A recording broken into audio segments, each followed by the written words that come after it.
This is another damn podcast about digital asset management. I'm Henrik Gyor. Today I'm here with Leala Abbott. Leala, how are you? Hello, how are you? Good. How are you involved with digital asset management, Leala? I am the Senior Digital Content Analyst for the Metropolitan Museum of Art. In other circles, it's known as Digital Asset Manager. It's basically the same role. It just has more of an information science bent because I love metadata, so I like working with metadata schemas and information architecture and the documentation of standards, along with usability for digital asset management systems or other information retrieval systems. I do branch out from time to time. And strategy for digital asset management. So big picture stuff. Educate people on what digital asset management is as a practice and that to understand that it's not just an application. So that's really my kind of educational charge. Mm-hmm. And did you do documentation and process as well? Yeah, I do. Because of my information science bent, I'm really into metadata schemas and the cataloging of the assets and what taxonomies that we leverage. And I like to write that stuff all up so other people can read it. Imagine that. Wow. So that somebody can just pick up that document and pick up right where they left off.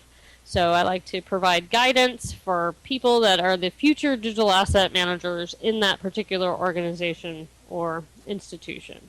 Excellent. So guides for the catalogers. Like I've written many librarians' manuals. So. And do you like particular standards?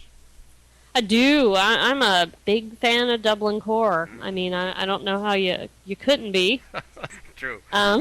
Because it really is very much in line with my pragmatic approach to digital asset management. So, yeah. Excellent.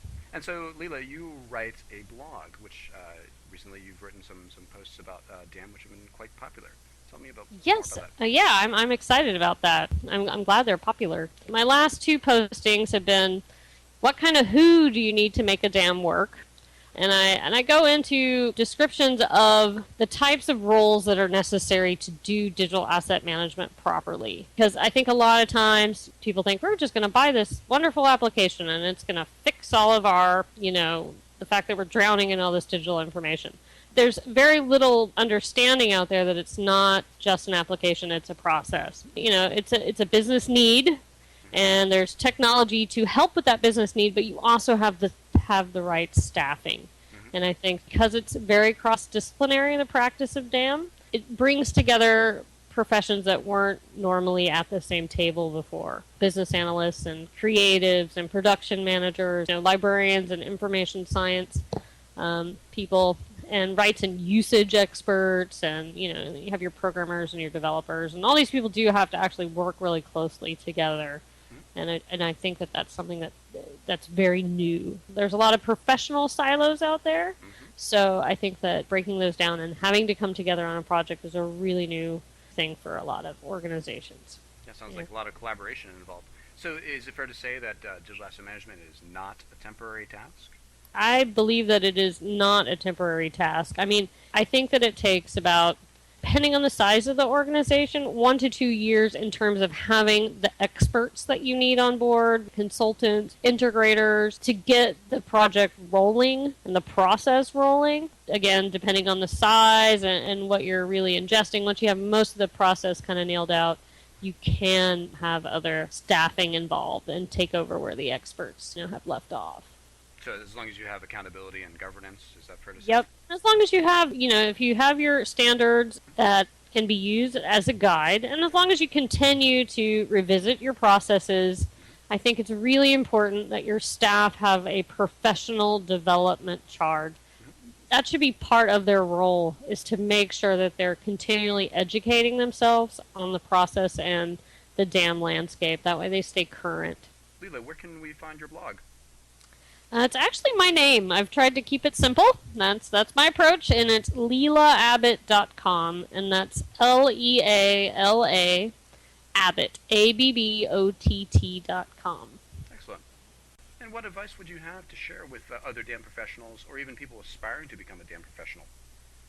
Particularly when I look at resumes, I'd like to see that people They've worked in different types of organizations, from big ones to small ones, to cultural heritage organizations, to for-profit organizations.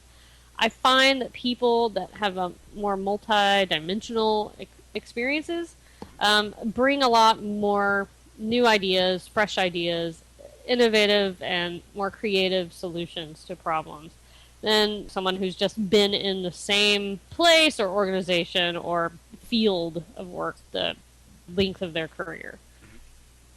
Makes sense. Well, thank you, Leala. Yeah. For more on digital asset management, you can log on to anotherdamblog.com. Thanks again.